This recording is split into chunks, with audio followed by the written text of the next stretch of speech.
Alright, so I'm trying to make handles for a couple of small mallets that I'm making out of this scrap maple that I had. And I wanted an easier way to put the handle inside the head without having to square it off with a chisel, because I have crappy chisels. So what I came up with was just drilling in from the end with a hole saw. That'll give me a round piece, and then in the head I can cut another round piece and it should fit right together, and I'll glue it. So I'm going to make two of them, but you can see here what I did was I cut in with the hole saw, and then I just cut around the depth of that cut with my flex bit to cut this square piece off, and now I've got a nice round piece to hopefully fit inside the round hole I'm about to make in the head. So I'm going to cut this one and then I'll do the head.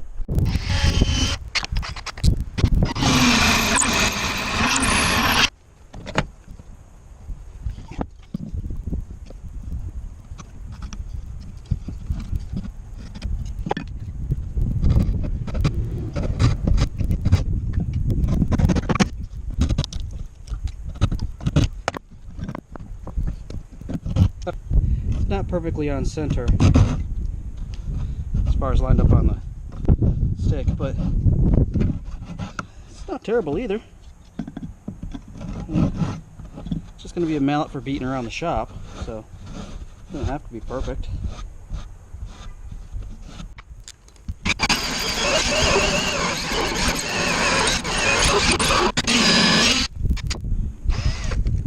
This, of course, is a hole saw. This is a Forstner bit, so that will chisel out the rest of that material, hopefully.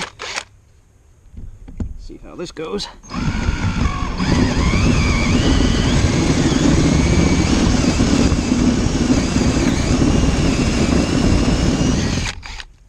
Oh yeah.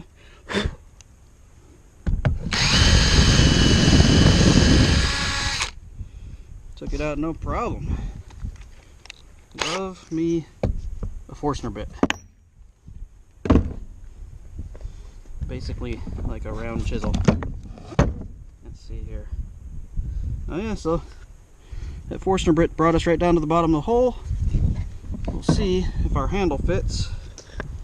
And it's not a super tight fit, but it's there, and glue should take up the rest of that. So, you know, I'm pretty stoked about it. Just need to go a little bit deeper on that hole. Be all set. Actually, we don't really need to go deeper. We could just cut off a little bit of the handle, the round end, so it fits all the way down in there. Alright guys, I've got the mallet handle glued in there. Of course I'm going to cut that side off because it's longer. But before I do that, I want to go ahead and reinforce the handle because of the shock from hammering over time. Could rattle the handle loose. So what I'm going to do is I'm going to drill through there, and I'm going to drive an oak piece of dowel through there, and then also I'm going to put one in through the top, and it's going to be glued there and there. So we'll go ahead and drill our first hole. We'll do it right about there.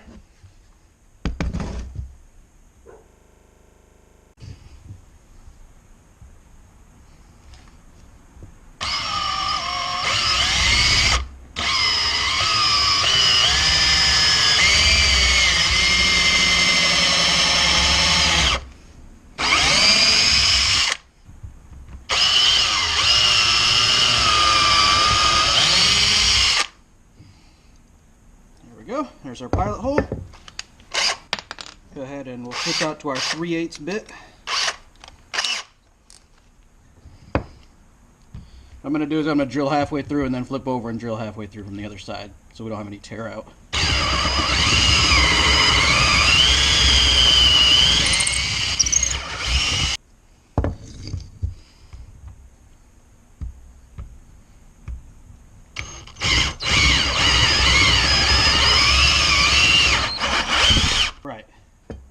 So here's our oak dowel, and we're going to put it right through there.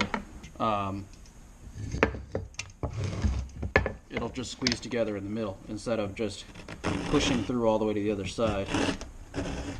So I'm going to make 2 pins. We'll glue one in from one side, glue the other one in from the other side and go from there. And if you kind of stick it in there and then rub it against the side like that, it'll kind of leak down the side of the hole and get evenly coated. And then I'm going to choose the flattest side. That's a straighter cut. That side's going to go in.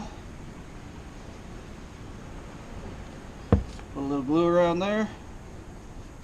And I'm sure you could use any kind of wood dowel you want. Oak is a little stronger, in my opinion, than pine. But I like the color contrast. The oak to the ash that we're using here. So, set that in there nice and tight.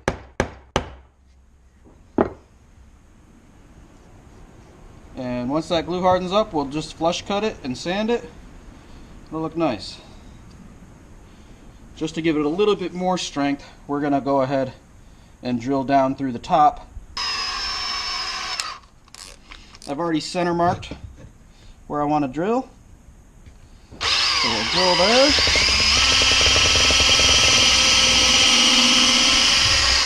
You saw how easy that was to drill because, remember, we've already got a hole inside there. So I'll take it out to 3/8.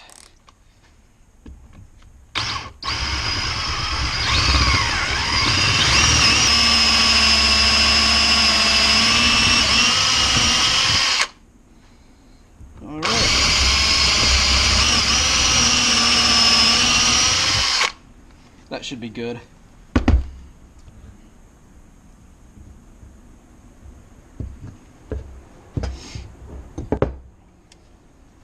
And we'll grab our oak dowel. Put a little bit of glue on the oak dowel.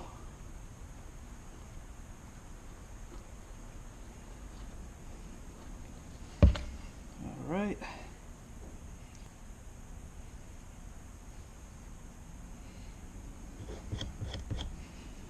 And we'll hammer that down in there.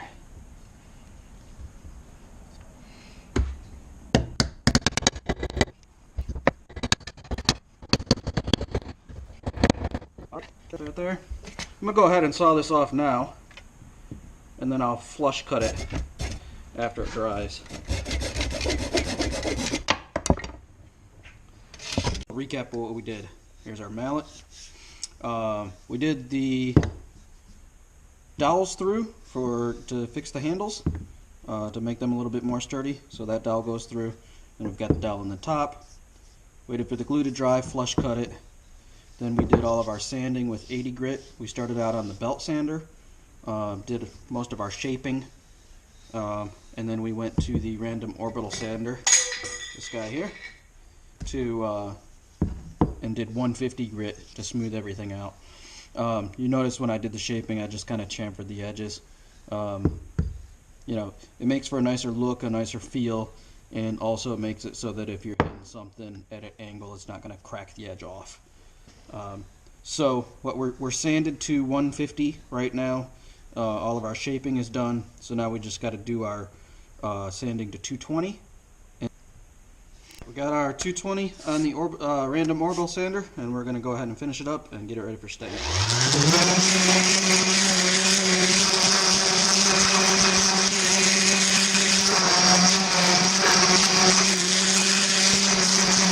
Done down to our 220.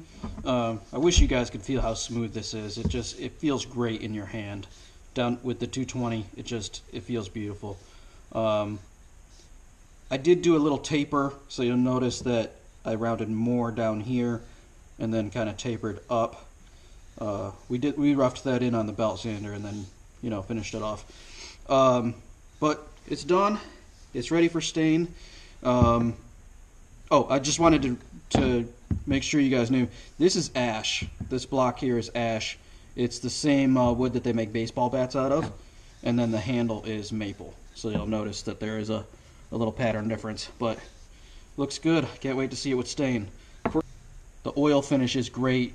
You know, it doesn't slide out of your hand. You still get some good grip on it, and it looks good, and it preserves the wood.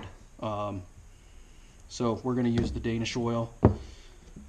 Some people use boiled linseed oil. I have that also. It's a little bit lighter.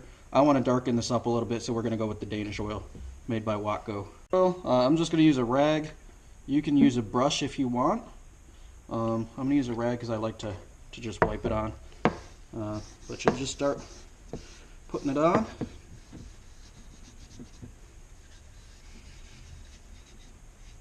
Then you'll see that it depends on the wood.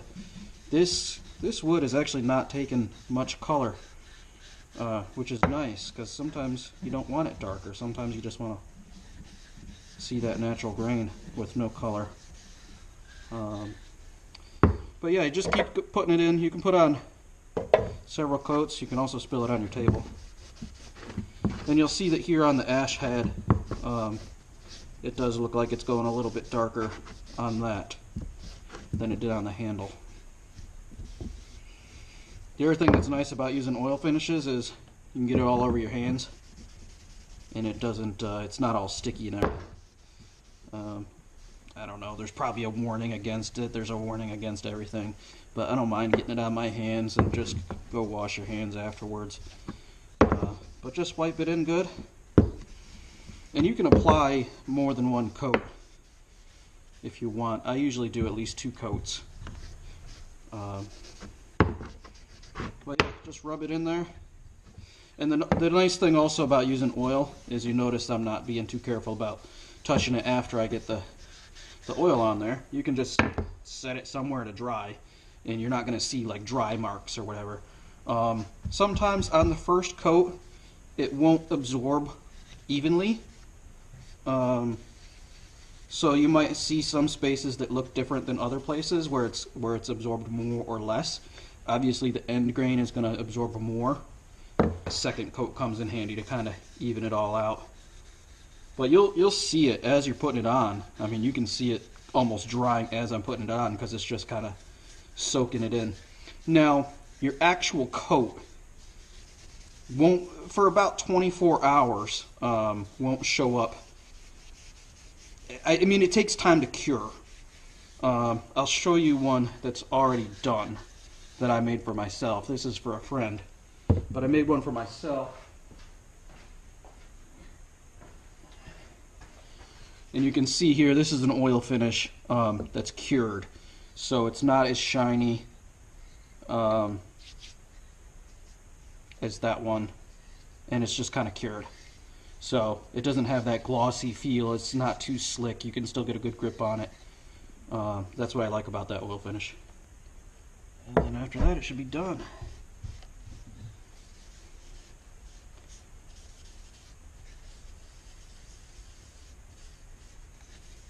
You can see the wood has darkened up a little bit, but you can also see that the oil just makes the wood grain just pop, and you can just really see the beauty of the wood. Mallets that we just made together, the no chisel type. You can see it doesn't come through the head.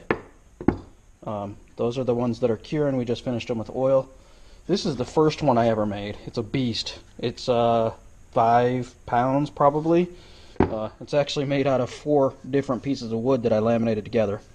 And believe it or not, I've beat on some stuff pretty hard with this thing. And that is not from usage. That's just from bad gluing technique. But it's held up really well. What I did with this, again, I didn't use a chisel much for this either. Again, you know, a good chisel, I'm just not there yet. That's kind of like an advanced stage because you got to keep it really well sharpened. And I'm just not there yet with the chisels. So what I did was I made 2 halves. So I glued these 2 pieces and these 2 pieces. So it's in half this way. And then I actually used the table saw, dadoed out that valley, and kind of glued it around the handle. So the handle's kind of glued in the middle like a sandwich. And then you see it stick out there a little bit. Again, it's not perfect. It works though. And then I've got a hole there so I can hang it on a peg. And then this is a smaller one that I made for jobs that one's just too much of a beast for. Similar to that style, but I did chisel out a square hole, and it wasn't perfect. It was a lot of work. I had really dull chisels. and it wasn't perfect. What I did was there was a gap here because I suck at chiseling. And what I did was I put wood glue in there, and I just put some sawdust. You can see it's dark sawdust. I actually used some sawdust from a project I was doing with walnut. And that's just walnut just in there as a filler. But this was just kind of an uneven piece of wood that I used. You can see the stain isn't very uniform. And one side is darker, so it was just a scrap piece, but it's really functional. It has a good face on it, and then that was kind of a little thing I played around with to get that really tight. I just I cut a kind of a cross cut with the table saw in the end of the handle before I pounded it in, and then I used 2 walnut wedges. Had to split one, of course, but I just pounded them in there and then flush cut them. And that actually made a really tight handle, which works perfectly. That one also has a hole for just hanging it. But those are the 4 mallets I've made. You decide which one works best for you. All of them have a 3-degree taper on them, which I think is perfect when you're hitting a surface. That way you're not trying to overcompensate with your wrist and move forward. That 3-degree taper just feels right. You'll see if you have ever used a mallet. I highly recommend having that 3-degree taper on there. Put it on all my mallets. So these 2 new ones are for friends of mine. These 2 are ones that I use on almost every project now. They're great. Alright guys, that's it. Thanks a lot.